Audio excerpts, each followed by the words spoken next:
Mr. Speaker, on behalf of the hard-working small business owners, farmers, and families in my riding of Middlesex, London, I say enough is enough.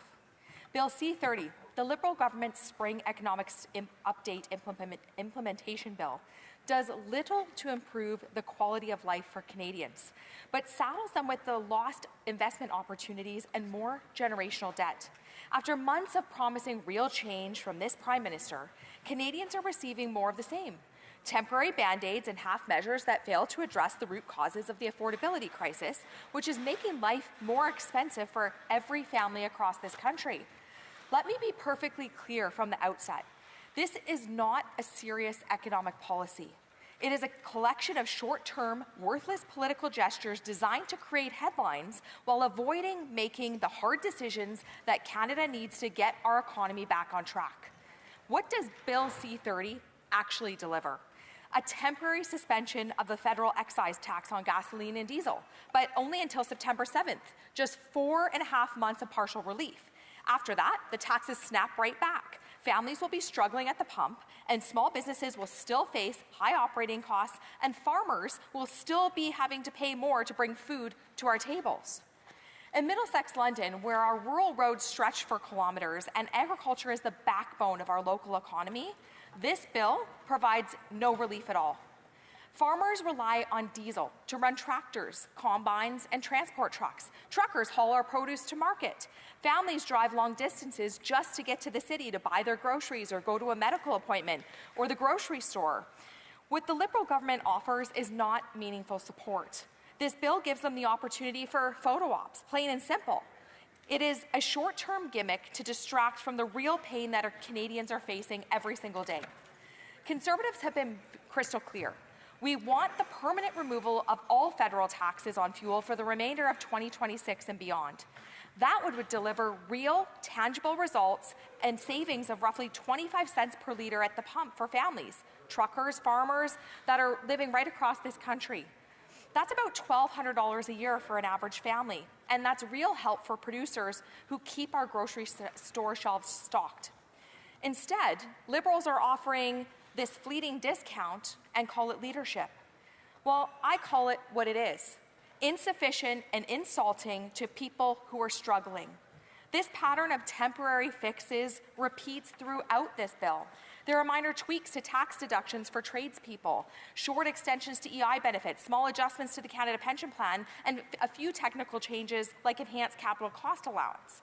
These may sound good in Liberal press releases and offer some temporary minor relief to some Canadians, but they do nothing to solve the real root cause of the problems: reckless Liberal spending, exploding Liberal deficits, and a government that refuses to live within its means. This so-called hero banker PM has run the federal deficit nearly double in less than a year, and with nothing to show for it. We are now looking at the largest deficit outside of the pandemic in our history. National debt exceeds $1.3 trillion. Interest payments alone now cost taxpayers more than $59 billion annually, more than we spend on health transfers to the provinces. Every Canadian family is effectively paying over $3,400 a year just to service this debt. That is money that could be going towards schools, hospitals, or back in the pockets of hardworking Canadians, the ones who earned it. Speaker, where families in Middlesex, London are forced to choose between filling their gas tank and filling their grocery cart, or between paying the hydro bill and the mortgage, the Liberals are busy creating new funds and new ways to spend the money that we do not have. They call it investment in the future, but Canadians, especially rural Canada, we call it more debt being passed on to our children and grandchildren. As someone who comes from a farming background, I hear it every week from constituents. High fuel costs, carbon taxes layered on top, and red tape are threatening the family farms that have been in operation for generations. These are the people that work dawn to dusk to produce the food that we all depend on. Yet this government continues to punish them with policies that drive up their input costs while grocery prices keep climbing for everyone else. This bill captures the Liberal approach perfectly. It manages this crisis instead of solving it. It offers temporary relief instead of structural reform. Spend more, tax more, regulate more, and hope no one notices when the bill is due. If I wasn't a responsible, functioning adult, I might think that that was a good idea. Conservatives offer a fundamentally different vision, one grounded in common sense and fiscal responsibility. We believe that government should live within its means. Just as families and farmers across Middlesex London, they do it every single day. That starts with permanently axing the carbon tax, not just the consumer portion, but the entire carbon tax, including the industrial backstop that is driving up the cost of fuel, fertilizers, and natural gas for drying grain and heating barns. Conservatives will cut wasteful bureaucracy and the billions squandered to consultants. We will repeal anti-development laws like Bill C-69 that block pipelines, energy projects, and resource development.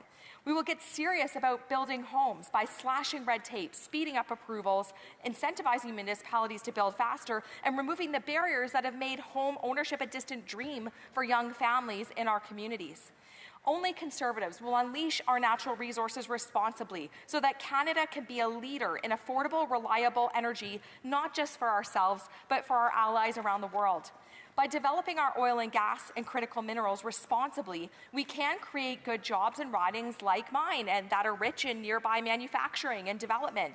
We can lower energy prices at home, strengthen our economic sovereignty, and ensure that Canada is no longer held hostage by foreign supply chains. I reject the idea that Canadians must keep paying higher taxes so that Ottawa can keep spending recklessly. I believe hardworking families deserve to keep more of their own money. I believe farmers and small businesses should not be punished for producing the foods and goods that keep this country running. I believe that the best way to help people is not through more government programs and subsidies, but through lower taxes, less red tape, and real economic growth that creates opportunities for everyone. Bill C-30, it fails the test on every level.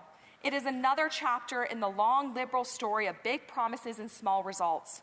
More illusions of affordability, more illusions of fiscal irresponsibility, more credit card budgeting that leaves future generations to pay the price. I'm fed up, Canadians are fed up. They are tired of seeing their grocery and gas bills and their receipts go up while their paychecks stay the same and their purchasing power shrinks.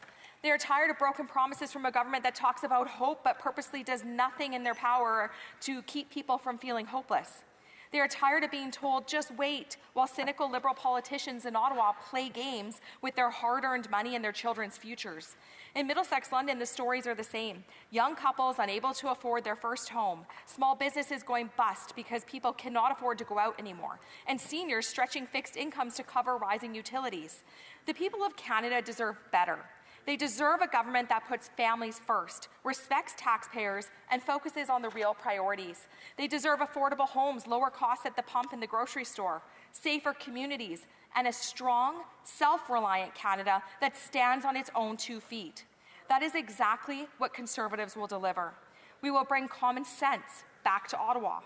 We will make life more affordable for every Canadian family. We will cut taxes, build homes that Canadians need, fix the budget, and unleash the energy and resources that power our prosperity. We will rebuild Canada where the next generation can actually get ahead and not just get by. Speaker, the choice before this House and before Canadians is clear.